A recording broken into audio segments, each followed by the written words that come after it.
a quick presentation on kind of what I've been up to the last, actually I'll just kind of start with, my introduction to cymatics was, I had a experience with meditation where I had a vision and I figured I wanted to research a little bit more what I was seeing, what I was feeling. And I ran into the science of cymatics, which is, it deals a lot with the science of vibration. So I built my first cymatics rig, which was very crude, and it was basically just a fiberglass bowl that was silicone to a speaker cabinet, and what transpired was pretty amazing from there. This was my first work with cymatics, and it's basically a Navajo healing chant called Awakening. It's an actual healing chant that will bring healing to the body.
So that was my first experience with cymatics, and you can see how it pretty much knocked me over my head.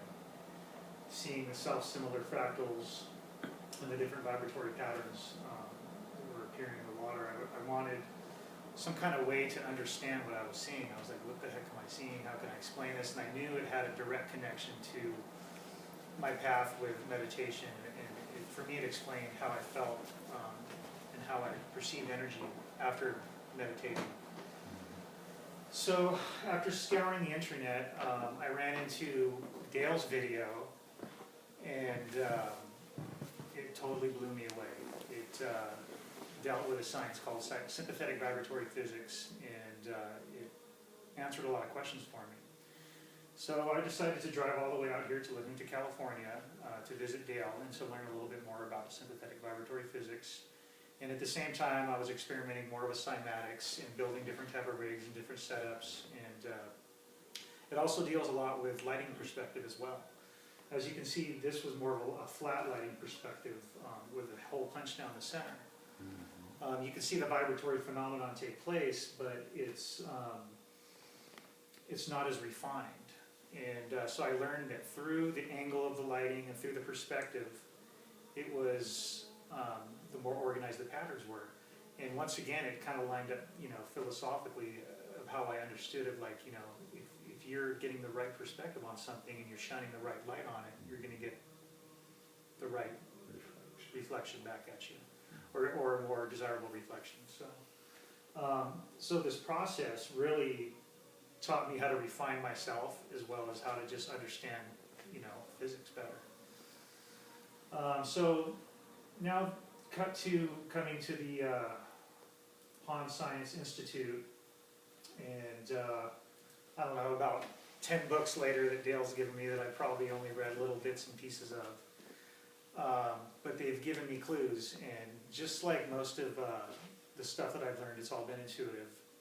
It's all been just a lot of intuitive work. So I came to the Pond Science Institute. I donated this rig that I gave to Dale, and it's still downstairs, and it's still usable. I still have the same lighting setup. It's still a wonderful presentation. You can run any kind of sound through it, music, all kinds of stuff. But through this process, I moved into more refining processes, as I was mentioning. And so I I built another rig that basically came up with these images right here.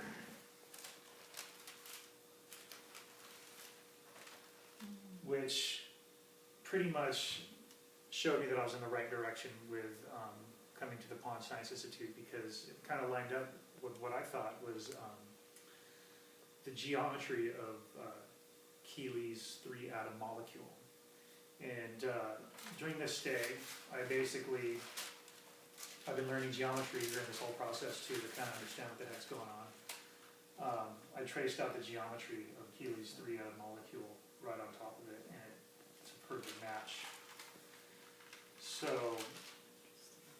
kind of giving me a deeper insight and a confirmation of vibratory science being like right on the money for me.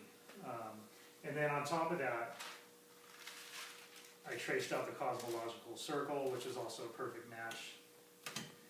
And I'm still learning, but I know that Keely's devices used cosmic force to create motion within his devices through other processes, disassociating different types of matter and stuff. But so, I mean, it's all lining up is what I'm trying to show. Okay, so now cut to this trip at the Pond Science Institute.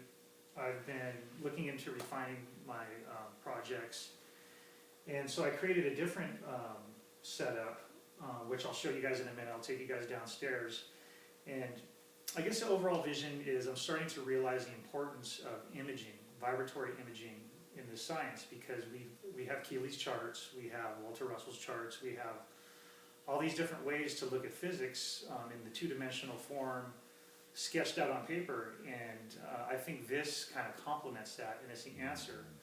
And you know, I also have a little bit of background with Emoto work. I work with Lindsay Camp, I should say. And she brought Emoto's work to me, and I got a chance to look at vibratory phenomena through the water crystal as well. So what I'm trying to do is I want to create an imaging lab at the Pond Science Institute. Long story short, and I think that's very achievable, and I think that'll help open up people's eyes to the vibratory phenomenon. And once people can see it in action, they want to know what's going on, and then it's easier to dive into the information. And I think these visualization tools, they actually permeate you, and they actually psychically tune you up to understanding this type of work. So that's why I think it's so important, because every time I go through this process, you know, I strobe these patterns in my mind's eye, and then I come up with these other ideas which expand the work deeper, and I'm able to understand Keely's work even more, which at first was totally over my head. So I think this imaging is really important to the expansion of vibratory physics. Okay, so I'm going to take you through a little slideshow of what I was able to capture in this latest build. And ironically enough, they all turned out very much looking like water crystals. Let me pull that up for you right now.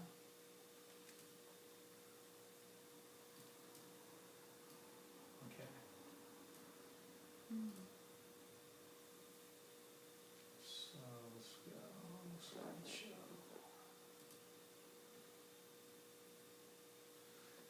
Okay, so basically, what we're seeing here is something that's a little bit more refined. I was able to create a piece of latex rubber and create a certain amount of water tension within a contained area, and I kind of learned that the more water tension I could retain before it actually bursted, the more organized the patterns were, and which I thought was really interesting, because I'm sure that kind of like, you know, matches on the other end. If you're trying to fill up some kind of sphere or device, maybe there's a certain point where it's at enough saturation to achieve rotation and transference. My terminology's off because I still learning about what I'm talking about, but Dale just gave me this book here, Compendium of Terms and Phrases for Sympathetic Vibratory Physics, which I'll be spending the next 30 years trying to remember everything.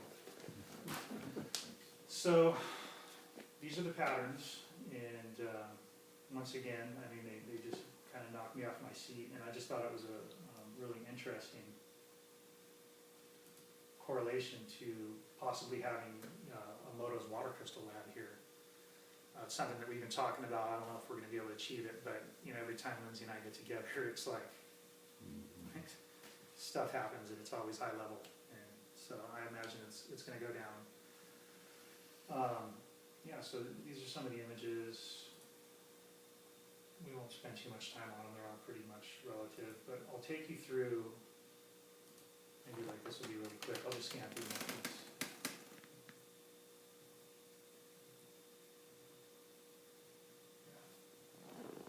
They're all fairly similar. There's a couple different ones, but Lindsay will probably recognize right away. I mean, these are like very similar to what Emoto has taken pictures of. It almost looks like an imprint of a water crystal. But what's amazing, it's vibration through water, through matter, and so it just shows that the vibratory physics is universal. Is what I'm gathering out of this whole thing. If it looks like a duck, quacks like a duck, it's probably a duck, as Dale Pond would probably say. Okay, now I'm going to just show you a quick little video, because right now you're just seeing still frames, so you're probably wondering, well, what does this look like when the vibration's actually happening? So I'll show you a few minutes of that, and then we'll go downstairs. I'll just show you what the lab looks like, and then we can wrap everything up.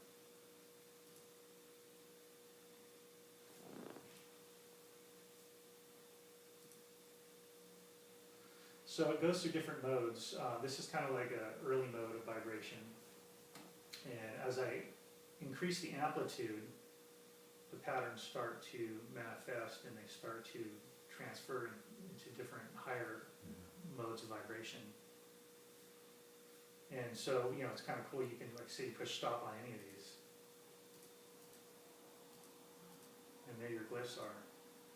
Now, something really interesting, and I think I'm onto something intuitively, is in Keely's charts, on some of the more occult charts, there's glyphs. There's like these little, they look like light language. And I can only imagine it's some kind of vibratory language, probably from the cosmos, and it's probably from intelligence that a lot of us are not aware about.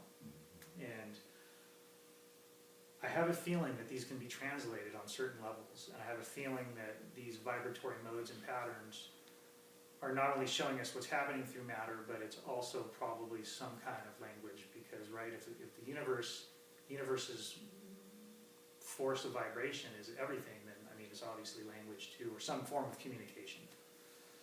So some of these, you'll actually find like little glyphs that'll pop up in some of these patterns, that'll match up with some different Keely charts that I've seen before. And Janae also handed me a book. What was the name of the book? The one about the symbols. It's almost like the symbols from Aldebaran. Yeah, and there's like a book of healing symbols that are channeled from, I think, another solar system, another galaxy, and it has a really great explanation on like what these symbols mean. So I think there's a correlation behind this universal light language. So I'll just kind of leave it at that. But so this, I believe, also is some visual entrainment to heal people and to awaken people. I had one of my early intuitions that I'd never kind of manifested yet, but I think it's because I'm perfecting it, was to use this as a modality to wake people up or to heal people.